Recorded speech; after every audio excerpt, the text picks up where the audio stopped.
Hi every one. இன்னைக்கு ஜிபிபிஏயுடி பேரில் நம்ம எடுத்திருந்த என்ட்ரி பற்றி பார்க்க போகிறோம். ஃபர்ஸ்ட் ஆஃப் ஆல் இங்கே பார்த்தோம்னா மார்க்கெட் கிளியராக டே டைம் ஃப்ரேம் போகிறோம். நம்ம டே டைம் ஃப்ரேமில் மார்க்கெட் கிளியரான ஒரு அப் ட்ரெண்டில் ரெஸ்பெக்ட் பண்ணி மார்க்கெட் போய்கிட்டே இருந்தான். ஹையர் ஹை பிரேக் பண்ணி அகெயின் ஒரு ஹையர் ஹை, அகெயின் ஒரு ஹையர் ஹை, மார்க்கெட் கிளியராக அப் ட்ரெண்டில் போயிட்டு இருக்காங்க. கன்ஃபார்ம் ஆகுது. ஃபர்ஸ்ட் டைம் இங்கே வந்து மார்க்கெட் வந்து ஹையர் லோவை பிரேக் பண்ணி நியூவாக ஒரு லோயர் லோ கிரியேட் பண்ணுறாங்க இந்த இடத்துல. அப்போ லோயர் ஹை இங்கே ஃபார்ம் ஆகும். இந்த லோயர் ஹையை மார்க்கெட் அகைன் இங்கே பிரேக் பண்ணி புதுசாக ஒரு ஹையர் ஹை கிரியேட் பண்ணுறான். ஒரு சேஞ்ச் ஆஃப் ஆர்டர் கொடுத்தனால மார்க்கெட் இங்கே ஒரு ஹையர் ஹை ஃபார்ம் பண்ணுறான். ஸோ அது ஹையர் ஹை, ஹையர் லோ. நம்மளோட ட்ரேடிங் ரேஞ்ச் வந்து டே டைம் ஃப்ரேமில் இந்த லோவையும் இந்த ஹையையும் நம்ம மார்க் பண்ணிக்கிறோம். ஸோ நம்ம ஃபிக்ஸ் ஆகிக்கணும் கிளியரான பை தான் மார்க்கெட்டில் இப்போ போகுது அப்படின்றது.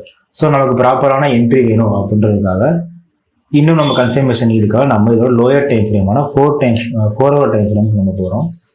4 ஹவர் டைம் ஃப்ரேம் போகும்போது மார்க்கெட் வந்து கிளியராக இங்கேருந்தே ஒரு நல்ல ஒரு டிமாண்ட் ஜோனை ரெஸ்பெக்ட் பண்ணி மார்க்கெட் அகைன் ரெஸ்பெக்ட் பண்ணி இங்கே மேலே போயிருக்கான்.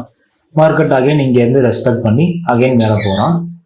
பட் இங்கே ஒரு 4 ஹவரில் கிளியரான ஒரு சிமெட்ரிக்கல் ட்ரையாங்கிள் ஃபார்ம் ஆகிட்டு இருக்கு. இந்த சிமெட்ரிக்கல் ட்ரையாங்கிளில் மார்க்கெட் வந்து அப்வர்டாக பிரேக் பண்ணானா மேலே தான் போவான்றது எல்லாருக்கும் தெரியும். ஸோ மார்க்கெட் வந்து கிளியராக இந்த சிமெட்ரிக்கல் ட்ரையாங்கிள் அப்வர்டாக இந்த இடத்துல இங்கே பிரேக் பண்ண உடனே நம்ம ப்ராப்பரான ஸ்டாப் லாஸ் அண்ட் டிபி வேணும், ப்ளஸ் என்ட்ரி பாயிண்ட் நமக்கு அக்யூரேட்டான என்ட்ரி பாயிண்ட் வேணுன்றதுக்காக நம்ம அப்படியே நம்ம 4 ஹவர்ல இருந்து நம்ம 15 மினிட்ஸ்க்கு ஷிஃப்ட் பண்ணுறோம். ஸோ 15 மினிட்ஸ் போகும்போது இப்போ கரண்ட்ல இருந்த நம்ம என்ட்ரி பிடிக்கும் போது கரண்ட்ல இருந்த லோயர் லோ, லோயர் ஹை இதுதான். ஸோ இந்த லோயர் லோவையும் லோயர் ஹையும் நம்ம ஃபிபனாசியில் கனெக்ட் பண்ணுறோம். ஃபிபனாசியில் கனெக்ட் பண்ணிட்டு அந்த 0.5 அதாவது கோல்டன் ரேஷியோவில் நம்ம அங்கே என்ட்ரி போடுறோம். கரெக்டாக இந்த இடத்துல நம்ம என்ட்ரி 1.90182 அந்த இடத்துல நம்ம என்ட்ரி போட்டிருக்கோம். அந்த ஸ்விங்கோட லோ அதாவது 1.89814 அங்கே ஸ்டாப் லாஸ் வச்சுருக்கோம். டிபி பார்க்கும்போது நம்ம 4 ஹவரில் சிமெட்ரிக்கல் ட்ரையாங்கிள் ட்ரா பண்ணியிருந்தோம். அந்த சிமெட்ரிக்கல் ட்ரையாங்கிளில் ஃபஸ்ட்டு இந்த ஹை, இந்த சிமெட்ரிக்கல் ட்ரையாங்கிளோட லாஸ்ட் டார்கெட்டை வந்து நம்ம TP1 செட் பண்ணுறோம் இந்த ட்ரேடுக்கு.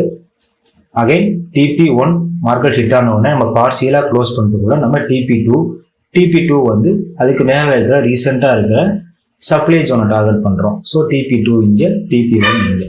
ஸோ இந்த ட்ரேடுக்கு ஓவரால் நம்ம TP1 ஹிட் ஆகும்போது நமக்கு நியர்லி ஒரு 1:2.5 கிடைக்கும்.